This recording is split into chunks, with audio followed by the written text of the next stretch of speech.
Hi, I'm Elite Series Pro Chad Morgenthaler, and I'm here today on Toledo Bend, and what we just finished up doing was we targeted grass, the lower end of the lake. And I wanted to do that because we're in a post-spawn situation, which means the fish are pretty much done spawning, but there's a lot of other things going on. There's bluegills spawning, there's a lot of bait fish, there's still some shad spawn going on. And with grass, it can be confusing if you let it be. But the biggest trick is just pay attention to what type of grass is there, or a mixture of grasses, whenever you get a bite. That's the biggest thing. And where in that grass bed. We targeted big wide grass strips today that was hay grass, and they had milfoil and hydrilla in them. And some of it was matted, some of it was submergent, some of it was emergent. And there was big holes behind it, in it, around it, and matted material. So it's just perfect. Bass love grass, period.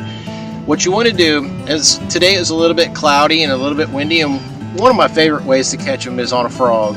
This is a pad crusher frog made by Booyah. It's what we call a floating toad, and you know, it's great for covering water, hitting those holes that are hard to cast or reach to. Now, when you're doing this, trust me, there's going to be one thing that I'll show you that's got in common. You're going to have to use braided line because you don't want any stretch. They're not going to see it because it stays up on top of the water, and it's typically the same color as the grasses. You have to be able to set the hook and get them out of the stuff, and it takes a good rod. This is a 7.3 medium heavy. It goes up to 1 ounce, and a fast retrieve reel like this Lew's Custom Pro, and something in a 7.5 to 1, so that you can take up a lot of line and move the fish in a hurry. The other thing that you can do, depending on where the fish are going to be positioned, if it's sunny outside, they're liable to be tighter to the edges or in it.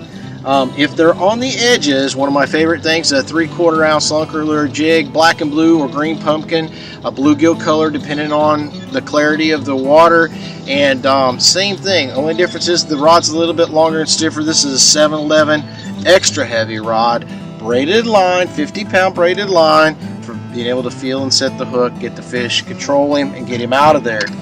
And the third way is whenever the sun is at its highest point and you have calm conditions, the fish a lot of time will get right up underneath that.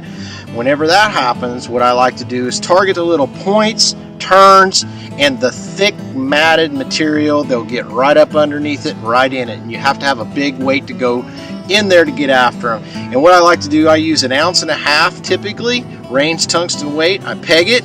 I use a big straight chain flipping hook and a creature bait, something like this Missile Baits D-Bomb. Again, 50-pound braided line and a 711 extra heavy rod. And that's how you want to always make sure that your equipment's in top notch, you got the right stuff, and I know you're going to have a blast if you stay around the grass, because there's nothing more fun than getting a frog explosion or catching one of them big girls out from underneath those mats.